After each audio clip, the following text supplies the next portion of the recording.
السلام علیکم ورحمۃ اللہ وبرکاتہ۔ دوستو، قربانی کے متعلق کچھ مسائل ہیں، یہ سماعت فرمائیں۔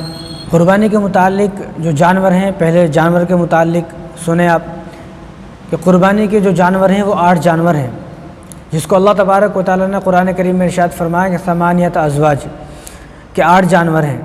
جانور تو 4 ہیں، نرمادہ ملا کے 8 ہیں۔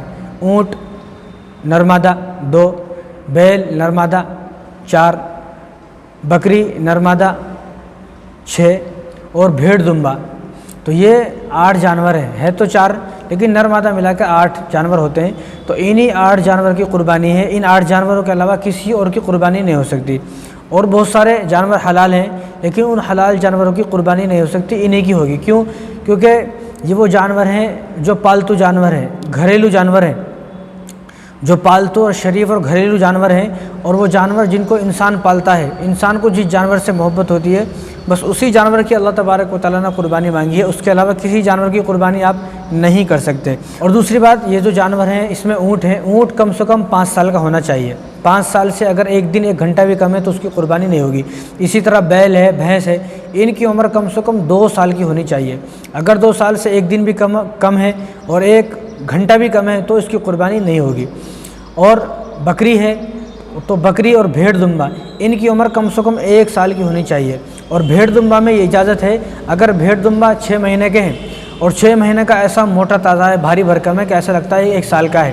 یہ کس طرح اندازہ کریں آپ؟ اس طرح کہ 1 سال کی بکری بھیڑ کے سامنے کھڑا کریں اور ایک طرف جو 6 مہینے کی بھیڑ ہے اس کو کھڑا کریں۔ اگر یہ 6 مہینے کی بھیڑ اس سے زیادہ تندرست نظر آتی ہے، بھیڑ دمبا اگر اس 1 سال کے بکرا یا بکری سے زیادہ تندرست اور موٹی نظر آتی ہے تو اس کی قربانی آپ کر سکتے ہیں۔ یہ صرف بھیڑ دمبے کے بارے میں ہے، ورنہ بھیڑ دمبے کا بھی 1 سال کا ہو تو ہی بہتر ہے۔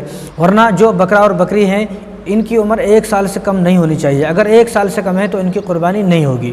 جو بیل ہے، بھینس ہے، اونٹ ہے، ان کے اندر صرف 7 ہی حصے ہوں گے، 7 حصے سے زیادہ نہیں ہوں گے۔ 7 حصے سے زیادہ کسی نے کیا تو کسی کی بھی قربانی جائز نہیں ہوگی، سب کی قربانی خراب ہو جائے گی، پھر سے کرنا پڑے گا۔ اور جو بکرا اور بکری ہے، بھیڑ دمبا ہے، اس میں 1 آدمی کا حصہ ہوتا ہے، زیادہ نہیں۔ 1 آدمی کی طرف سے 1 بھیڑ، 1 دمبا، 1 بکرا، 1 بکری 1 آدمی کی طرف سے ہوتی ہے۔ اور ایک مسئلہ ہے سمجھے کہ جتنے بھی لوگ بیل میں، اونٹ میں، بھینس میں شریک ہیں ان تمام کا پیسہ حلال کا ہونا چاہیے۔ اگر ایک کا پیسہ بھی حرام کا ہے تو باقی سب کی قربانی خراب ہو جائے گی۔ اس لیے پوچھ لیں پہلے ہی بھئی سب کا پیسہ حلال کا ہے یا نہیں ہے۔ اگر کسی کا حرام کا پیسہ ہے تو اس کو چاہیے کہ وہ خود پیچھے ہٹ جائے، اس کو آگے آنے کی ضرورت نہیں ہے، وہ خود پیچھے ہٹ جائے۔ اگر حرام کا پیسہ ہے تو وہ اپنے ایک بکرا لا لے، سب کی قربانی خراب نہ کرے۔ اور ان تمام لوگوں کی بھی ذمہ داری ہے کہ جو 7 آدمی ہیں، یہ 7 آدمی جو ہے تحقیق کریں کہ ہمارے ساتھ کا جو ہر ایک آدمی ہے اس کا جو کاروبار ہے وہ حرام تو نہیں ہے۔ اگر حرام کاروبار ہے تو اس کو پیچھے ہٹا دیں، ورنہ اس ایک کی وجہ سے آپ کی تمام کی قربانی خراب ہو جائے گی۔ کہ جتنے بھی لوگ ہیں، جتنے بھی لوگ اس میں بڑے جانور میں شریک ہیں، ان 7 کی نیت اللہ تبارک و تعالیٰ کو راضی کرنے کی ہونی چاہیے، گوشت کھانے کے نہ ہو۔ اگر ان 7 میں سے 6 آدمی ایسے ہیں جو اللہ کی رضا کے لیے قربانی کر رہے ہیں اور 1 آدمی ایسا ہے اس کی جو نیت ہے، اس کا جو ارادہ ہے وہ یہ ہے کہ بھئی چلو گوشت کھا لیں گے، گوشت ہی تو کھانا ہے، گوشت کھا لیں گے۔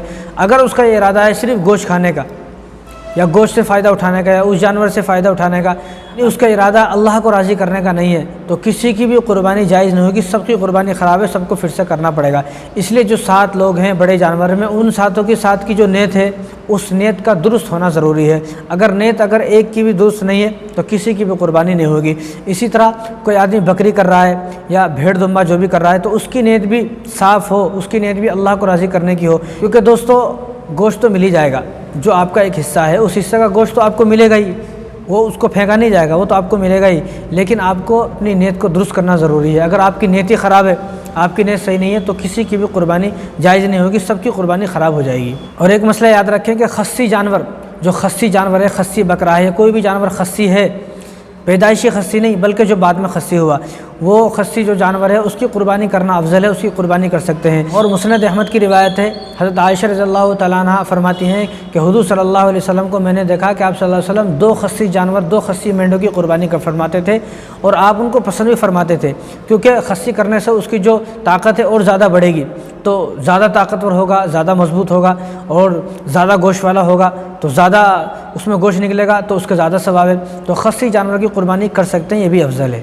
شہر میں اگر کسی ایک جگہ نماز ہو گئی، شہر میں اگر کسی ایک جگہ نماز ہو جاتی ہے تو تمام لوگوں کے لیے قربانی کرنا درست ہو جاتا ہے۔ اگر یہ آدمی نماز پڑھ لے گا، عید کی نماز خود کی پڑھے گا تو یہ پڑھنی چاہیے، یہ بھی بہتر ہے۔ لیکن اگر اس نے خود نے نماز نہیں پڑھی اور شہر میں کہیں بھی ایک جگہ نماز ہوگی پھر قربانی کر لے تو قربانی درست ہو جائے گی۔ جس آدمی کی طرف سے اس بکرے کو، اس جانور کو ذبح کیا جا رہا ہے، اس کا خود کا نماز پڑھنا ضروری نہیں ہے، افضل ہے پڑھ لے۔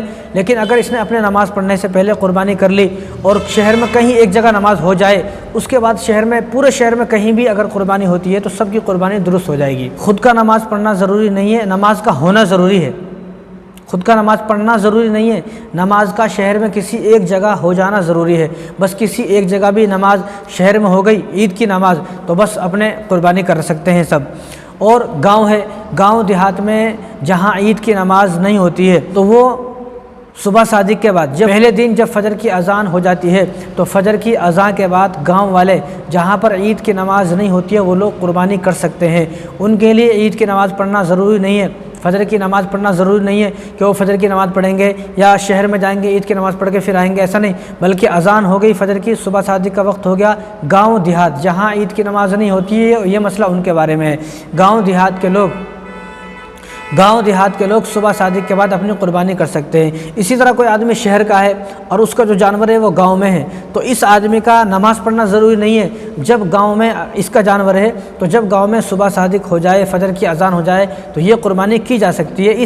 اگر یہ آدمی شہر میں ہے، اگر کوئی آدمی گاؤں میں ہے اس کی قربانی شہر میں ہے تو شہر میں یہ قربانی عید کی نماز کے بعد ہوگی۔ شہر میں قربانی عید کی نماز کے بعد ہوگی، گاؤں میں قربانی فجر کی اذان کے بعد کبھی بھی کر سکتے ہیں۔ اور قربانی کے 3 دن ہیں، 4 دن 5 دن نہیں ہے قربانی کے صرف 3 دن ہیں۔ 10 تاریخ کی صبح صادق سے لے کر گاؤں والوں کے لیے، 10 تاریخ کی عید کی نماز کے بعد شہر والوں کے لیے، 10 تاریخ، 11 تاریخ، 12 تاریخ کی غروب تک، 12 تاریخ کی عصر کے بعد جب مغرب کی اذان ہوتی ہے اس سے پہلے جو قربانی کرے گا تو اس کی قربانی درست ہوگی۔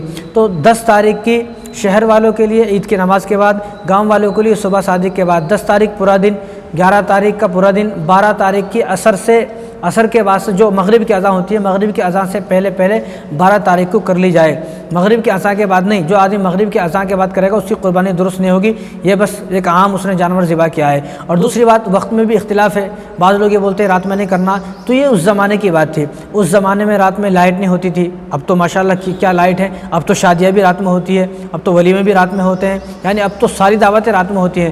تو اب اس زمانے میں جب رات میں سارے کام ہو رہے ہیں تو قربانی بھی ہو سکتی ہے۔ تو اس زمانے کے اعتبار سے اب یہ مسئلہ بدل گیا، یہ اس زمانے کا مسئلہ تھا جب رات میں لائٹ کا انتظام نہیں تھا، اب لائٹ کا انتظام ہے تو اب رات میں بھی قربانی کی جا سکتی ہے۔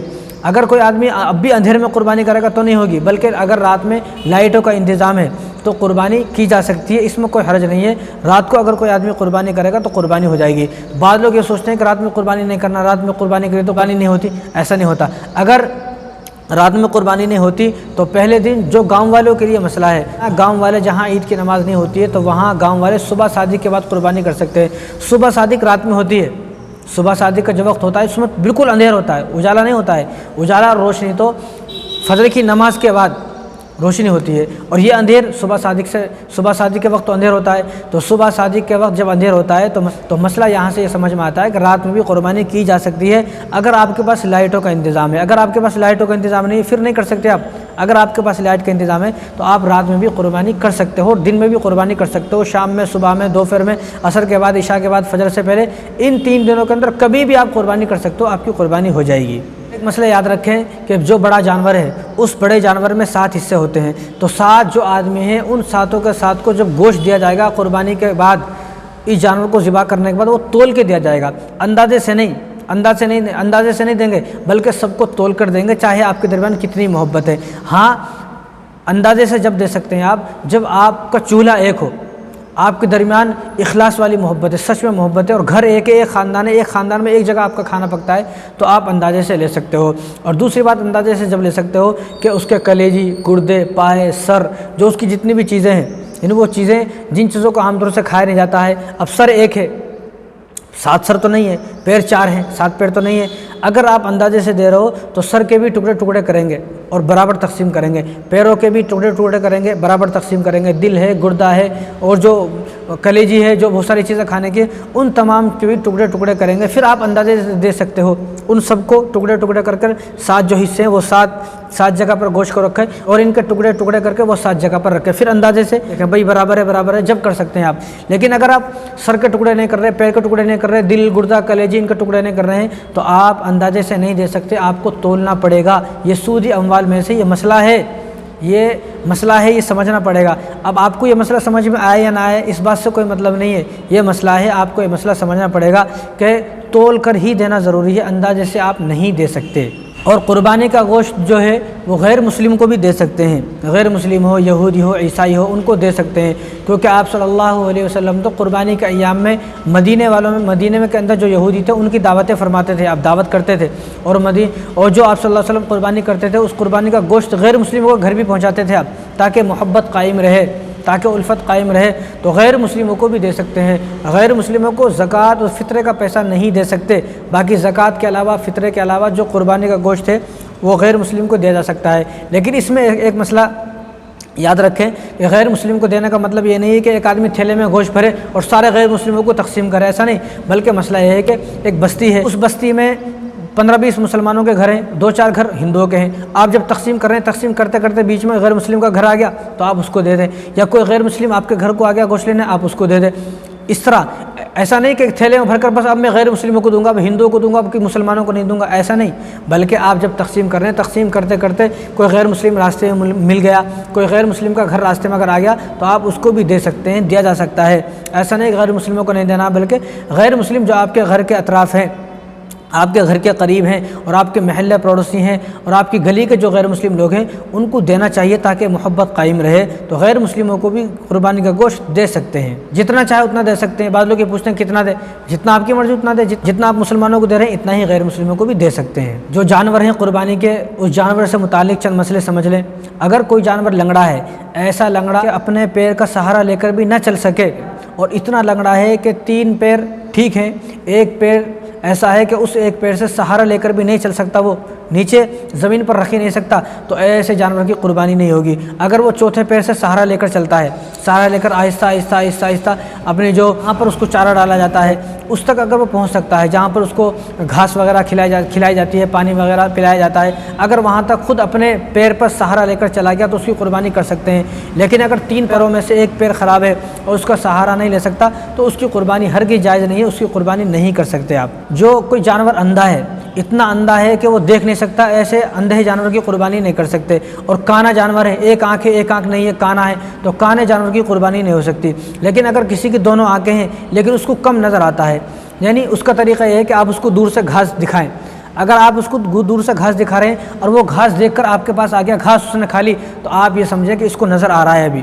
تو اگر اتنی اس کی روشنی ہے کہ وہ آپ کے گھاس دکھانے سے آپ کے قریب آ جاتا ہے تو اس کی قربانی ہو سکتی ہے. لیکن اگر کوئی اندھا جانور ہے, کانا جانور ہے, ایک آنکھ پھوٹ گئی, ایک آنکھ صحیح سلامت ہے, تو پھر اس کی قربانی نہیں ہوگی, اس کا عیب ہے. اور عیب دار جانور سے ہمیں بچنا ہے, کہ ہمیں قربانی کے لیے, اللہ کی رضا کے لیے عیب والا جانور قربانی نہیں کرنا ہے, بلکہ بہترین خوبصورت جانور کی قربانی دینا ہے. اسی طرح ایسا بیمار ہے, اتنا بیمار جانور ہے کہ اس کی بیماری دور سے نظر آتی ہے, یعنی بیمار ہے, ڈاکٹر کو دکھایا تو ڈاکٹر اگر یہ بول دے یہ جانور بیمار ہے, بہت زیادہ بیمار ہے, تو اس بیمار جانور کی بھی قربانی نہیں ہوگی, نہیں کر سکتے آپ. اسی طرح کسی جانور کو خارش ہو گئی, خارش والا جانور ہے, تو اس جانور کی بھی قربانی نہیں کر سکتے آپ. اسی طرح کوئی جانور اتنا دبلا ہے کہ اس کی ہڈیاں نظر آ رہی ہے دور سے, گوشت اس کے اوپر ہے ہی نہیں, تو ایسے جانور کی بھی قربانی نہیں ہوگی. اب اس جانور کی قربانی کر کے بھی کیا فائدہ, اس کے اندر گوشت ہی نہیں ہے. گوشت کے واسطے تو قربانی کر رہے ہیں اللہ کی رضا کے لیے, اور گوشت کے واسطے قربانی کی جا رہی ہے. اب یہاں نہ اللہ راضی ہوں گے نہ گوشت ملے گا, تو اس میں دونوں فائدے ہوں,